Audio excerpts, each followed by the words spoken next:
Hello friends, आप सभी का एक बार फिर से स्वागत है मेरे चैनल पर। और आज मैं आप सबके लिए लेकर आई हूँ राजस्थानी बाजरे का खीच और बाजरे का सोगरा और कड़ी की रेसिपी। और आज हम ये बिल्कुल देसी तरीके से बनाएंगे। और आपको मेरा ये वीडियो अच्छा लगे तो मेरे वीडियो को लाइक करें, शेयर करें और मेरे चैनल को सब्सक्राइब जरूर करें।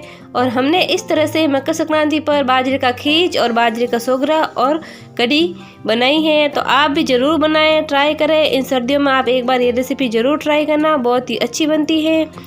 तो चलिए शुरू करते हैं आज का ये वीडियो। खीच बनाने के लिए सबसे पहले मैंने यहाँ पे ये बाजरी ले ली है और उसी के साथ ही मैंने थोड़ा सा गेहूँ लिया है। और इस इमाम दस्ते में हम इस बाजरी को कूटेंगे। तो हम सबसे पहले ये बाजरी डाल देते हैं इस इमाम दस्ते में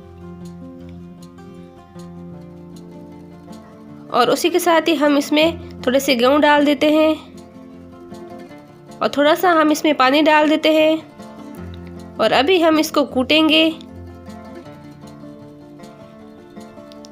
बाजरी को हमें अध खिचड़ा करना है, पूरा भी नहीं कूटना है और इसके दाने दाने भी नहीं रहने चाहिए। अध कूटा हमें इसे करना है।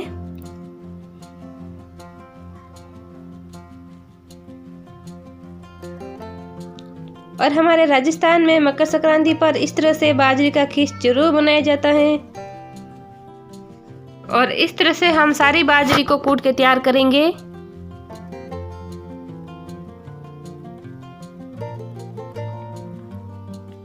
और बीच बीच में हम इसको मिलाते भी जाएंगे ताकि ऊपर से और नीचे से सारी बाजरी अच्छे से कूट जाए। इस तरह से कभी कभी ऊपर से कूट जाती हैं और नीचे से ऐसे ही रह जाती हैं, तो इसको हम चम्मच से मिलाते हुए अच्छे से इसको एक बार फिर से कूटेंगे।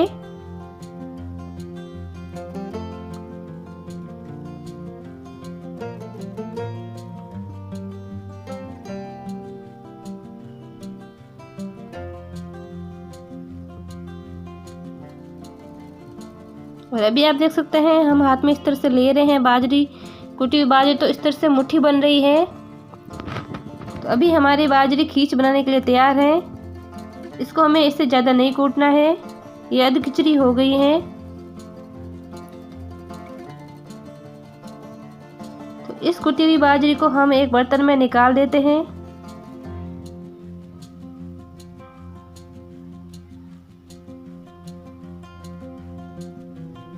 सारी कुटी हुई बाजरी को हम एक बर्तन में निकाल कर इस तरह से जमा लेंगे।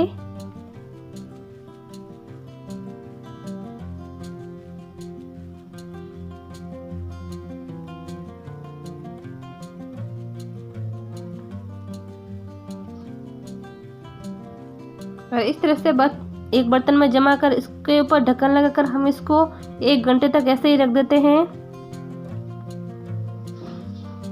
और 1 घंटे के बाद जब तक हमारी बाजरी सेट हो गई है तो गैस ऑन कर दिया है और गैस पे हमने एक बड़ा सा देगचा रख दिया है और इसके अंदर हम पानी डाल देते हैं। तो आधा देगचा जितना हम इसके अंदर पानी डालेंगे और पानी को हम अच्छे से गर्म होने देते हैं। इसके ऊपर ढक्कन लगाकर इसको हम अच्छे से उबाल आने तक उबलने देते हैं। जब तक पानी हमारा गर्म हो रहा है तब तक हम अपनी कुटी हुई बाजरी को छान लेते हैं। तो इस तरह से इसको हाथों से अच्छे से मसलते हुए हम इसको एक छानने की सहायता से छानेंगे।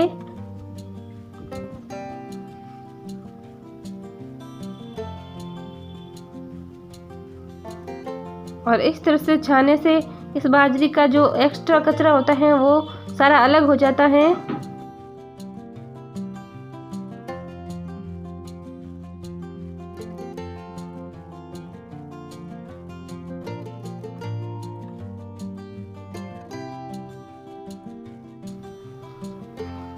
तो अभी आप ये देख सकते हैं ये सारा कचरा अलग हो गया है।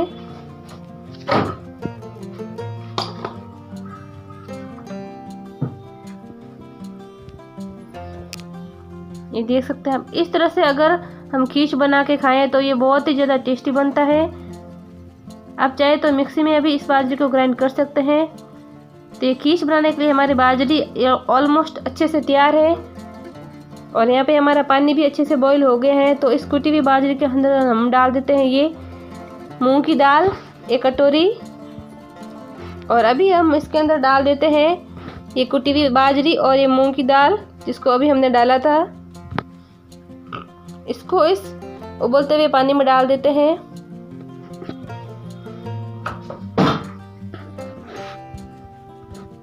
और उसी के साथ ही हम इसमें डाल देते हैं चावल।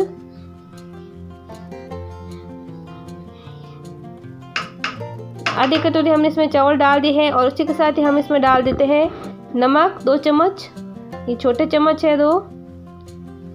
और इन सबको अब एक बार हम अच्छे से मिला लेते हैं।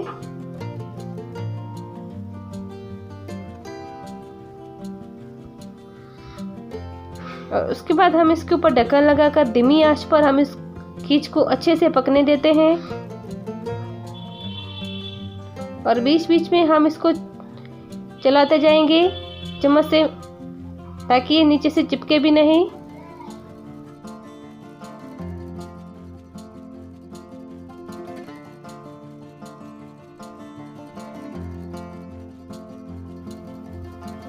और धीमी आंच पर हमारा खींच भी बन रहा है। और खींच हमारा बन रहा है तब तक हम कढ़ी बनाने की तैयारी कर लेते हैं।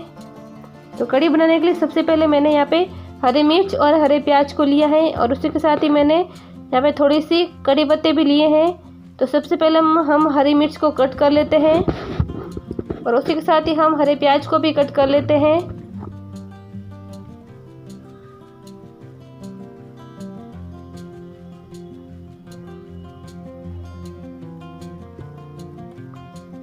और यहाँ पे मैंने गैस ऑन करके गैस पे एक कढ़ाई रख दी है। और कढ़ाई में हम तेल डाल देते हैं।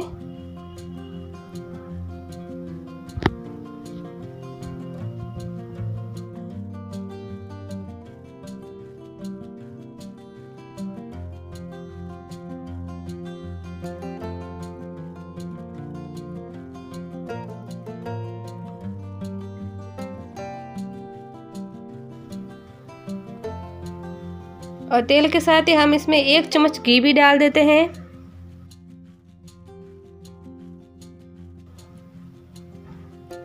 और उसके बाद हम इसमें डाल देते हैं थोड़ी सी राई और थोड़ा सा जीरा। और उसके बाद हम इसमें डाल देते हैं ये कद्दूकस किया हुआ लहसुन और थोड़े से करी पत्ते। और उसके बाद हम इसमें डाल देते हैं 2 कटी हुई हरी मिर्च।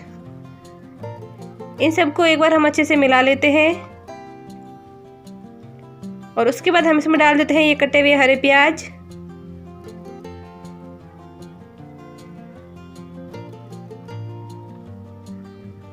और अभी हम इसमें डालेंगे ये सूखे मसाले। तो 1 चम्मच हम इसमें डाल देते हैं हल्दी पाउडर,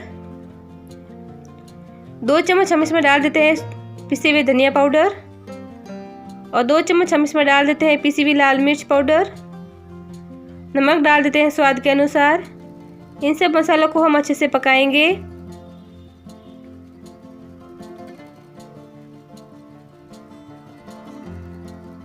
तो मसालों को मैंने अच्छे से मिक्स कर दिया है। मसाले हमारे पक रहे हैं तब तक हम कढ़ी बनाने का घोल तैयार कर लेते हैं छाछ और बेसन का।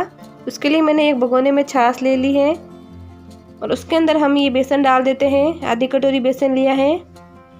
इसको एक मथनी की सहायता से अच्छे से मिक्स कर लेते हैं। और आप देख सकते हैं इसमें एक भी लम्प्स नहीं है, एक भी गुठली नहीं है। और इसी के साथ ही हम इसमें डाल देते हैं थोड़ी सी कसूरी मेथी। इसको हम हाथ से मसल कर डालेंगे। इसको हम इस छाछ वाले घोल के अंदर ही डाल देते हैं और इसको भी हम अच्छे से मिला लेते हैं।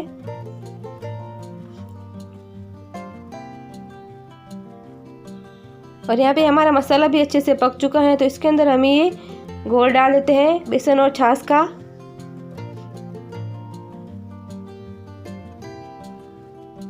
और इस घोल को डालकर हम इस घोल को अच्छे से पकाएंगे। इस कढ़ी को हम अच्छे से पकाएंगे जब तक इसमें एक उबाल ना आ जाए, तब तक हम इसको अच्छे से पकाएंगे। इसी के साथ ही हम इसमें थोड़ा सा पानी डाल देते हैं।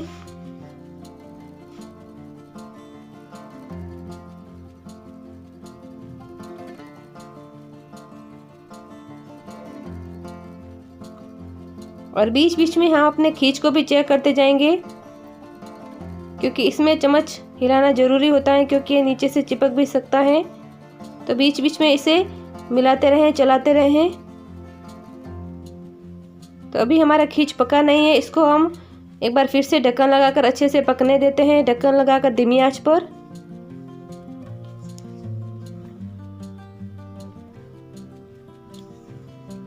और वहीं पास में हमारी कढ़ी भी बन रही है, तो कढ़ी के अंदर भी हम कंटिन्यू चम्मच हिलाते जा रहे हैं।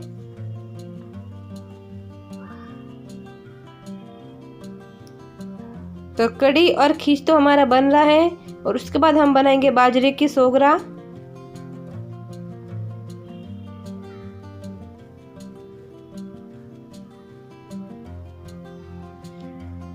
और खींच को हम कढ़ी के साथ भी खा सकते हैं, और खींच के अंदर गुड़ और घी लेकर भी हम खा सकते हैं, बहुत ही ज़्यादा टेस्टी लगता है। और बहुत ही अच्छा कलर आया है कढ़ी का।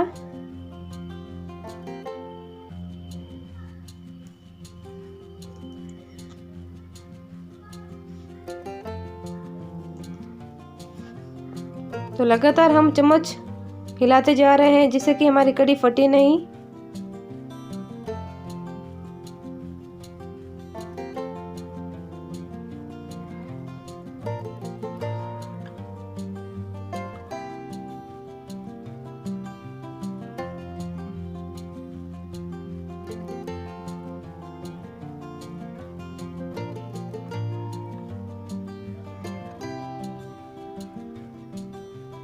और अभी आप देख सकते हैं कढ़ी में उबाल आ रहा है अच्छे से, तो कढ़ी हमारी अच्छे से बन रही है। और फाइनली कढ़ी हमारी बन चुकी है। तो इसके अंदर हम डाल देते हैं कटा हुआ हरा धनिया। हरा धनिया डालकर धनिया को अच्छे से मिक्स कर लेते हैं। तो कढ़ी हमारी बनके तैयार हो चुकी है। और अभी हम बना लेते हैं बाजरे का सोगरा। बाजरे का सोगरा बनाने के लिए गैस ऑन कर दिया है, और उसके ऊपर हम रख देते हैं ये मिट्टी का तवा। और यहाँ पे मैंने बाजरे का आटा एक परात में छान लिया है, और उसके अंदर मैंने नमक भी डाल दिया है। और इस बाजरे के आटे को हम एक साइड में कर लेते हैं, और एक सोगरा बनाने जितना हम आटा गूंथ लेते हैं, आटा मसल लेते हैं।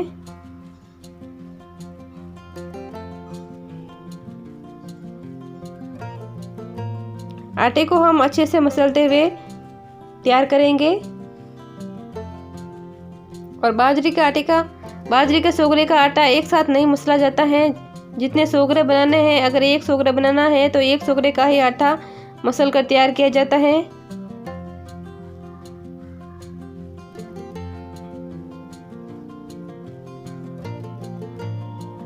और इस तरह से अच्छे से हम आटे को मसल कर इसकी लोई बनाएंगे।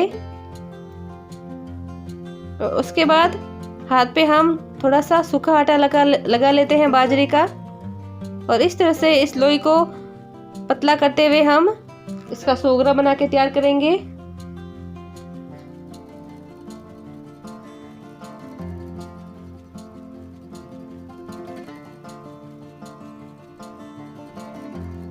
और इस तरह से आप देख सकते हैं बहुत ही आसान है सोगरा बनाना।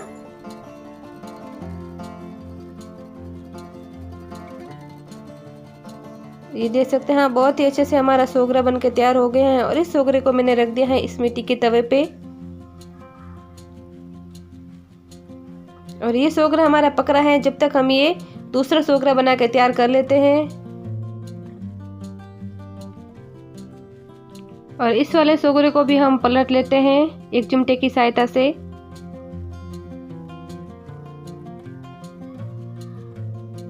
और अभी हम इस दूसरे सोगरे को बनाने की तैयारी कर लेते हैं। तो उसके लिए भी ये सेम वही तरीका होता है, आटे को मसलना और फिर सोगरे को बनाना। आटे को जितना हम अच्छे से मसलेंगे सोगरा हमारा उतना अच्छा बनेगा। और इस सोगरे को हम तवे पे ही उल्टा कर देते हैं सेकने के लिए। इसको हमें गैस पे सेकने की आवश्यकता नहीं है, ये तवे पे भी अच्छे से सिक जाएगा। और सेम उसी तरीके से हम हाथों पर सूखा आटा लगाते हुए इस लोई को हम अच्छे से पतला करेंगे किनारों से, और उसके बाद हम इसका सोगरा बनाएंगे। इस तरीके से अगर आप सोगरे बनाएं तो बहुत ही अच्छे सोगरे बनेंगे और बिल्कुल कहीं से भी नहीं फटेंगे।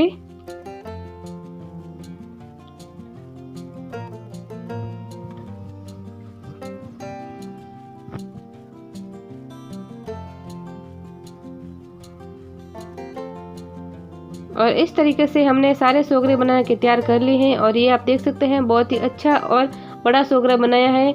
और ये बाजरे की रोटी भी हमारे अच्छे से इस तवे पर ही अच्छे से सिक गई है, इसको हमें गैस पे सेकने की ज़रूरत नहीं है। और इस तरीके से अगर हम तवे पर उल्टी करके बाजरे की रोटी को सेकें तो वो बहुत ही अच्छी और कुरकुरी हमारी बाजरे की रोटी बनके तैयार होती हैं और खाने में इतनी टेस्टी और इतनी मीठी लगती हैं कि बस इसको ऐसे ही खा जाए, बिना सब्जी के ही हम खा सकते हैं, इसके ऊपर घी लगा के। तो यहाँ पे हमारे खीच, बाजरे की रोटी और कड़ी तैयार हैं और सोगर भी हमारा एक तवे पे सिक रहा है। और इस वाली रोटी को भी हम पलट लेते हैं। तो यहाँ पे हम खाने के लिए खीच को एक थाली में डाल देते हैं और बहुत ही अच्छा और बहुत ही अच्छी खुशबू आ रही है खीच की। और उसके बाद हम इसमें डाल देते हैं गुड़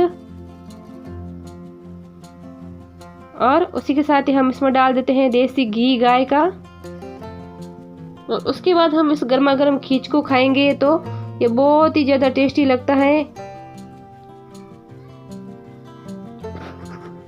तो लीजिए, गर्मा गर्म खीच, बाजरे की रोटी और कड़ी हमारे बनकर तैयार हैं। उसी के साथ ही गाय का देसी घी और गुड़ और तवे पे सिक रही है हमारी गर्मा गर्म बाजरे की रोटी। और सर्दी के मौसम में अगर हम इस तरह से ये बना के खाएं तो ये बहुत ही ज़्यादा टेस्टी लगता है और खाने में ये बहुत ही ज़्यादा हेल्दी होता है।